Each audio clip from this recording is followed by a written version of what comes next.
साहेब नमस्कार. नमस्कार. तुमचं नाव आणि येथील पत्ता सांगा. माधव रामारी राक्षी राहणार उंचकडे खुर्द तालुका अकोले जिल्हा अहिल्यानगर. आता हा आल्याचा प्लॉट आहे सर, किती गुंठे हा? 8 गुंठे 8 ते 10 गुंठ्यावर तुम्ही लागवड केली. आता हे बेने प्लॉट म्हणून तुम्ही बेने plot. तयारी चालू आहे तुमची, बरोबर. आता याला एवढा भारी दिसतो, किती दिवसात झाला हा? 1.5 महिने झालाय. 1.5 महिन्यात 40-45 दिवसात त्या मनाने तुमची ग्रोथ फुटवा वगैरे नाही का, पानाची काळूची वगैरे सरळ एकदम जबरदस्त दिसते. तर सर याचा काय काय वापरलं होतं बेसल डोसला? ग्रीन गुजरात सॉइल चार्ज आणि एक कृषी अमृत. शॅम्प्रो. कृषी अमृत SSM म्हणते सरळ, बरोबर. हो. आणि आता सॉइल चार्जर किती दिलं याला पाण्यातून? पाण्यावाटे ना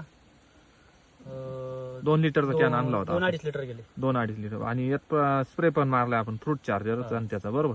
आता एकंदरीत सर रिझल्ट कसं काय वाटतंय तुम्हाला? पहिल्यांदाच लावले तुम्ही? रिझल्ट चांगला आहे, पहिल्यांदाच आहे. हा ना. आणि आता त्याचा जर बघितला फुटवा बिटवा स्टंप बिम चांगला वाटतोय, बरोबर. 100% नाही का? चालेल सर, धन्यवाद.